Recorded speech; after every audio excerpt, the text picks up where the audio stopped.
Hello viewers, আশা করি সবাই খুব ভালো আছেন।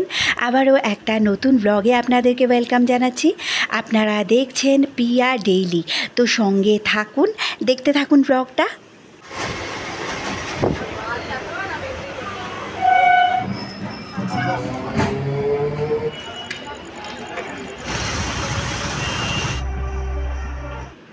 এখানে দেখুন ফুলগুলো কি সুন্দর লাগছে না?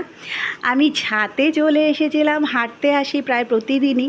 তো আমাদের ফ্ল্যাটেরই কিছু লোকজন আছেন যারা ছাদে এরকম টবে গাছ লাগান, তো সেই ফুলই এগুলো। পরের দিন আবার আমার সেই ট্রেন যাত্রা। তবে আজকে আর টালিগঞ্জ যাব না, আজকে যাব দমদমে। দমদমটা অবশ্য আমার বাড়ির একদমই কাছাকাছি, খুব একটা দূরে না।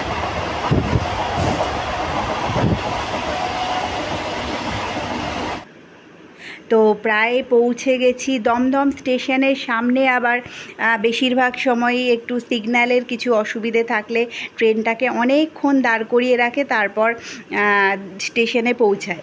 তো আজকেও সেরকমই, ট্রেনটা এখন স্টেশনের আউটারে দাঁড়িয়ে আছে, একটু দাঁড়াচ্ছে আবার খুব আস্তে আস্তে চলছে, এইরকমভাবেই চলছে আর কি।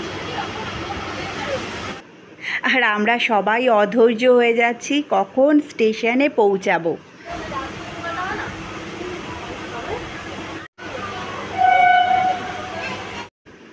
আর এই যে এবার পৌঁছে গেছি স্টেশনে, নেমেও পড়েছি।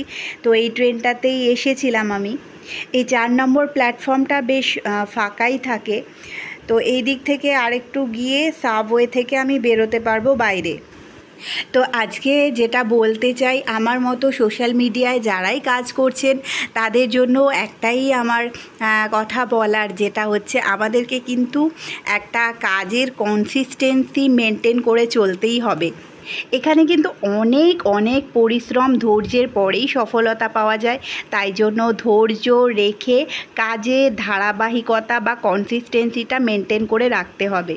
অনেকেই আছেন যে খুব উৎসাহের সাথে কাজটা তো শুরু করে ফেলেছেন, কিন্তু আর ধৈর্য না রেখে ছেড়ে দিচ্ছেন। তাদের উদ্দেশ্যে বলবো, ধৈর্যটা খুব দরকার। ধৈর্য পরিশ্রম দুটোই কিন্তু একসাথে থাকলেই সফলতা পাওয়া যায়।